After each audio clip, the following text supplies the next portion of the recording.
Hi, Rick. How you Good doing? morning, Keith. I'm well. How are you? I'm doing great. I'm doing great. The Good. title of this podcast is Engage at least two senses each day to be rooted in the present moment. And this is inspired by Dr. Sood in the Guide to Mayo Clinic Stress-Free Living book, in which is he encourages you not to just engage one sense, but take the time, create the intention to engage two, so you are in the present moment more firmly. So, Rick, why don't you kick this off? Boy, I think that's a great bit of advice. There's so much available to us in the world, so much available to us that we're shut down to. And that part of why we're shutting down is that we're hurrying on to something else before we've actually acknowledged that we're in a moment that could be special and that is special and that will bring you happiness, that will bring you inner peace if you let it. Instead, we're closed off to that. So I think what Dr. Sue is suggesting has real value. For example, if you take a walk, let's say in your lunch hour, you just decide you're going to walk in a park, or even if there's no park, just around the block. And instead of just walking, you focus on feeling the concrete under the balls of your feet. What does that feel like? Is it soft? Is it hard? How do my feet feel on the earth? Right. Same thing with lunch hour. You can't get out and walk around. Pull down a book. You pull a book from the shelf, you open it up, you can smell the pages. The idea is that sense I think Dr. Sue is talking about that not only roots you in the present, but it focuses you on what's available in life, what there is for you if you only wake up to it. If you wake up to all of this enormous buffet, this wonderful cascade of happening things, and just open up to it with your senses, that's a first step in letting go of the obstacles, the anxiety, the guilt, and all the other things that seem to be occupying our lives. They don't have to be there.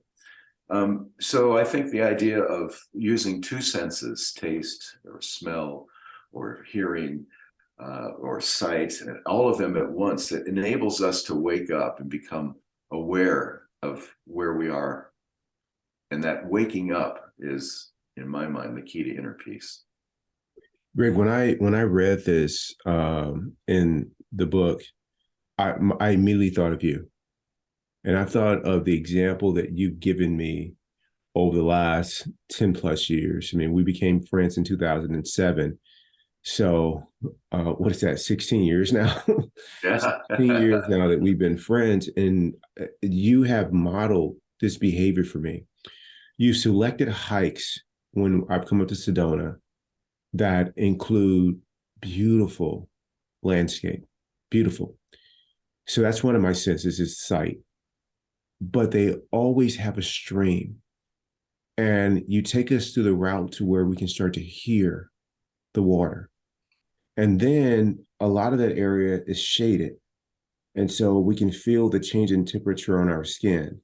And so you've just by the way that you move through life and what you choose for us, the activities for us to connect around, you've done that for me. And I have taken that to how I enter the workplace when I go to Mayo. I'm not in a hurry just to get into the building.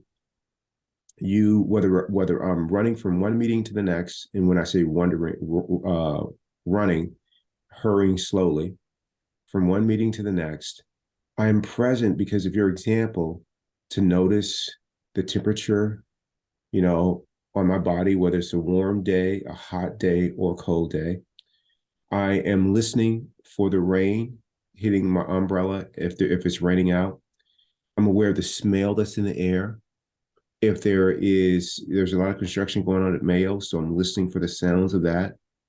I am watching people as they walk in, not judging them at all, but just observing them and taking them to the side. It's rooting me in the present moment. And so while I'm going to another event, I'm not thinking about what's going to take place at this next meeting.